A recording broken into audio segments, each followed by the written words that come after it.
আগে শেষ হওয়া নন্দন প্রাঙ্গণে অনুষ্ঠিত শারদ বইমেলা থেকে আমি বইটি সংগ্রহ করি। প্রচ্ছদ গুপ্তর লেখা ছাদে কে হাঁটে। র্যান্ডামলি পছন্দ করি অ্যাকচুয়ালি। আগে কোনোদিনও নাম শুনিনি বা কিছুই জানতাম না, ঘুরতে ঘুরতে আর কি পছন্দ হয়ে গেছিল। এটি মূলত ছোটদের জন্য লেখা একটি বই। তার মানে এটা কখনোই নয় যে ছোটরা ছাড়া বড়রা পড়তে পারবে না, কারণ আমাদের প্রত্যেকের মধ্যেই একটা ছোটবেলা লুকিয়ে আছে। ছোটবেলার আনন্দ, ছোটবেলার উৎসব বা ছোটবেলার বই পড়া সমস্ত কিছুই আছে। আমরা প্রত্যেকেই কোথাও না কোথাও ভেতরে গিয়ে সেই ছোটবেলাটাকে আবার ফিরে পেতে চাই, যেটা বাস্তবে তো আর পসিবল না। কিন্তু এইসব বই পড়ে বা ছোটবেলায় অনেকে আমরা আচার চুরি করে খেতাম, সেটা এখনো যদি আমরা আচার চুরি করে খাই তখন মনে হয় ছোটবেলায় ফিরে গেছি। সেরকমই এই বইগুলোর পড়ার মাধ্যমে আমিও যেন আমার ছোটবেলাটাকে ধরতে পারি। তো সেই জন্যই ছোটদের বই পড়তে আমি এতটা ভালোবাসি। এই বইটি পত্রভারতী প্রকাশনী থেকে প্রকাশিত হয়েছে। আমি জানি না, হয়তো এই জায়গাটা হয়তো লাইটের কারণে না একটু বোঝা যাচ্ছে কিনা। বইটার নাম হচ্ছে ছাদে কে হাঁটে। খুব সুন্দর এই প্লটটা। একজন কেউ কিছু একটা লিখছে বা কিছু করছে, তো উনি হঠাৎ করে ভয় পেয়ে ওপরের দিকে তাকিয়েছেন, মনে হচ্ছে ওপরে কিছু একটা ভয়ঙ্কর কিছু একটা ঘটে গেছে। প্রচ্ছদ গুপ্তর কিছু কথা এখানে লিখেছেন, যেটা আমারও ওনার সাথে খুব ভালো লাগে, যে ওনারা আমাদের মতো ছোটদের গল্প পড়তে, বই পড়তে ভালো লাগে। যে আমাদের যদি একটা বড়দের আর ছোটদের গল্পের বই দেয়, আমরা একটা ছোটদের গল্পের বই আগে তুলবো, কারণ ওটা পড়তে গিয়ে খুব ভালো লাগবে বলে। এবং এর লেখাটা খুব সুন্দর। এই যে ছাদে কে হাঁটে, এটা মূল আর কি নামটা, তার নিচে যেটা লেখা আছে, কখনো ভয়ে দাঁত কপাটি, কখনো হেসে কুটোকুটি, এইটা আমার ভীষণ ভালো লেগেছিল। বইটির মুদ্রিত মূল্য 250 টাকা। আমার কাছে যেটা আছে সেটা পঞ্চম মুদ্রণ 2023-এ। অ্যাকচুয়ালি বইটা প্রকাশিত হয়েছিল 2015 জানুয়ারি মাসে। উনি বইটি ওনার সবচেয়ে কাছের বন্ধু সৌমিন্দ্র ভৌমিককে উৎসর্গ করেছেন। ওনার জন্য ওনার ছোটবেলার বন্ধু আর কি, সেই বন্ধুকে উৎসর্গ করেছেন। এখানে অনেক কটি গল্প আছে, আমি ছোট ছোট করে বলে দিচ্ছি গল্পগুলো। যেমন ভালো মানুষ, একটা ভীষণ আদ্যপ্রান্ত ভালো মানুষকে নিয়ে লেখা। পুরস্কার একটা, আমার এই সমস্তগুলোর মধ্যে এই পুরস্কার গল্পটি ভীষণ ভালো লেগেছে, কারণ এই পুরস্কার গল্পটি হচ্ছে, আমি বলে দিচ্ছি, হয়তো আমার এটা কি বলবো, মানে বলা উচিত নয়, তবুও আমি বলছি, কারণ আমার গল্পটা এত ভালো লেগেছে। কেন ভালো লেগেছে সেটা আমাকে যদি বলতে হয় তাহলে তো বলতেই হবে গল্পটা। অ্যাকচুয়ালি এটা একটি স্কুলের, এবং এই জন্য আমার গল্পটা খুব ভালো লেগেছিল, কারণ এখানে সবাইকে পুরস্কার দেওয়ার কথা বলা হচ্ছে। ওখানকার একটি মানে স্যার আর কি, সে বেশি দিন জয়েন করেনি, জাস্ট জয়েন করেছে, যিনি পিটি টিচার হতেন বা খেলাধুলোর যে টিচার হতেন প্রত্যেক স্কুলে সেরকম, এবং তাদের সারা বছরের সবচেয়ে মেন কাজটা বা মেন দায়িত্বটা পড়তো যখন আমাদের প্রত্যেকটি স্কুলে বার্ষিক ক্রীড়া প্রতিযোগিতা হতো, অ্যানুয়াল স্পোর্টস ডের সময় ওনাদের। তো উনি বলেছিলেন যে এই অ্যানুয়াল স্পোর্টস ডেতে আমরা বেশিরভাগ ক্ষেত্রেই দেখি, বা বিশ্ব জুড়ে আমরা শুধু দেখি যে যারা ফার্স্ট সেকেন্ড থার্ড হয় তারাই প্রাইজ পায়, বাকিরা পায় না।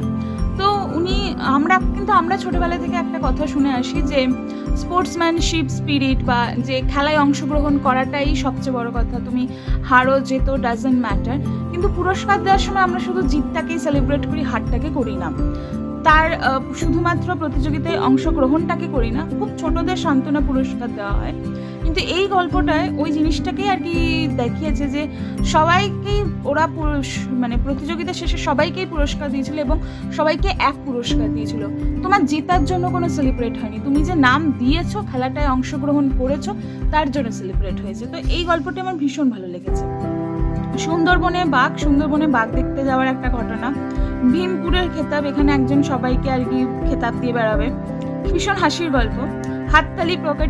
হাততালি মেরে পকেট মারি করতো, এটাও বেশ হাসির গল্প। নালিশওয়ালা বালিকা বিদ্যালয়, একটি মানে স্কুলে হচ্ছে, সেই স্কুলটা একটা স্কুল কি জন্য ফেমাস হয়, তাদের পড়াশুনো, তাদের স্পোর্টস, খেলাধুলোয় ভালো ছেলে মেয়েরা, বা কোনো কিছুতে অংশগ্রহণ করে ভীষণ ভালো, বেশ কোনো জায়গায় মানে অংশগ্রহণ করলে সেখান থেকে প্রাইজ নিয়েই আসে, এসব নানা কারণে ফেমাস হয় একটা স্কুল। এই নালিশওয়ালা বালিকা বিদ্যালয়টি অ্যাকচুয়ালি অন্য নাম। এই বিদ্যালয়টি ফেমাস হচ্ছে নালিশ করার জন্য। এটি একটি বালিকা বিদ্যালয়, বোঝাই যাচ্ছে, এমনি মেয়েদের মধ্যে একটু নালিশটা বেশি থাকে।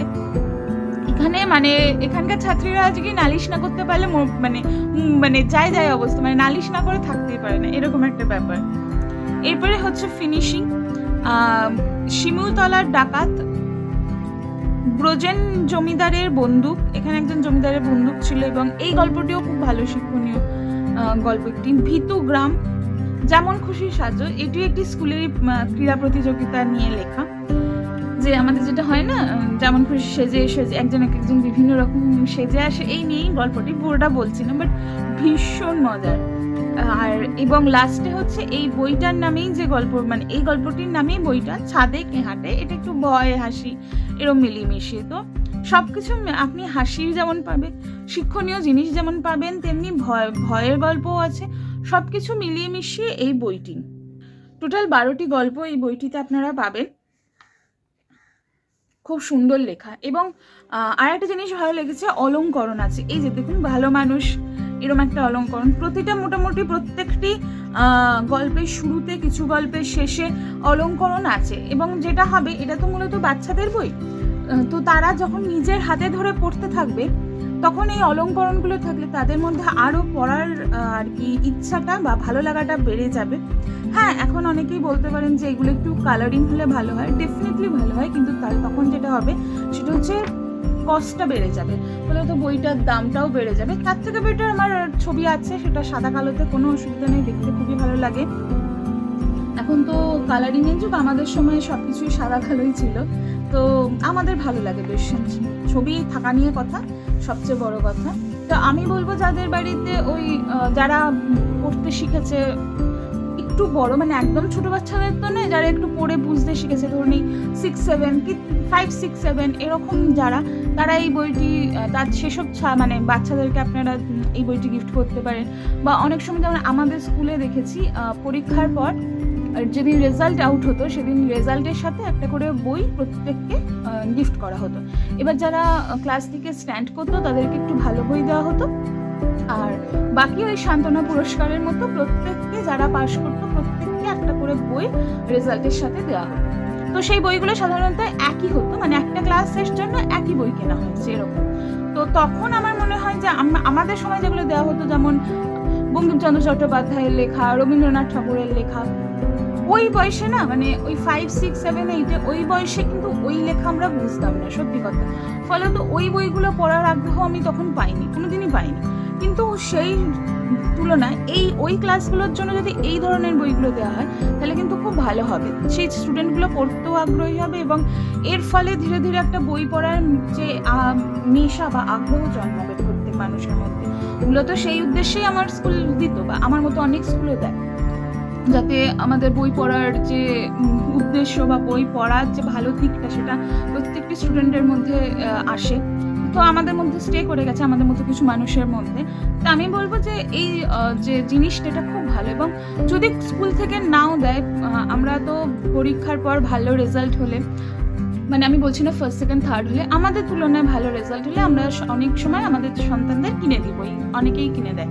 আমার বাবাও যেটা দিতেন, যে ভালো রেজাল্ট হয়েছে, ঠিক আছে নাও এই টাকাটা তুমি বই কিনো, বা কোনোদিনও কলেজ স্ট্রিট নিয়ে গিয়ে বই কিনে দিলেন। এই জিনিসটা আমি বলবো যে প্রত্যেক অভিভাবকেরই করা উচিত। তো পরীক্ষার পর রেজাল্ট এলে এই ধরনের কিছু বই আপনারা গিফট করলেন, তো এই বইটা সেরকম গিফট পারপাসেও আপনি দিতে পারেন একটা বাচ্চাকে, এবং বড়কেও অবশ্যই, মানে বড় বাচ্চাদের দেওয়া যাবে, মানে বড়দের দেওয়া যাবে না তা তো নয়, তাদের তো অবশ্যই দেওয়া যাবে। তো এই বইটা এতটাই সুন্দর বই। এবার আসে যে বইটার যেমন হয় এরকম একটা কাঠমলাট আছে পেপার ব্যাকের নিচে, পেজ কোয়ালিটি খুব ভালো, বেশ মোটা মোটা পেজ, এবং পুরো হোয়াইট নয়, একটু ইয়েলোইশ টাইপের পেজটা, আমার বইয়ের যে পেজটা সেটা বলবো। তো এই পড়তে খুব ভালো লাগে এই ধরনের পেজগুলো, আমার যেন পুরো একদম ফ্যাটফ্যাটে সাদা পেজটা না পড়তে ভালো লাগে না। এই বই এই ধরনের ইয়েগুলোতে মনে হয় একটুখানি পুরোনো দিনের বই পড়ছি, এই ফিলটা আসে আর কি। তো খুবই সুন্দর, আপনারা কিন্তু এটাকে কিনতেই পারেন। আমি জানি না আপনারা হয়তো পড়েও ফেলেছেন অনেকে, আপনারা যদি পড়ে ফেলেন তো আপনাদের কেমন লাগলো, মানে আমার মধ্যে কি আপনারাও পড়ে খুবই আনন্দ পেয়েছেন, ছোটোবেলার কিছু কিছু ঘটনা মনে পড়ে যাওয়া, বা এই ধরনের ছোটদের জন্য লেখা বই পড়তে আপনারা কতজন ভালোবাসেন, অবশ্যই আমাকে কমেন্ট করে জানাবেন।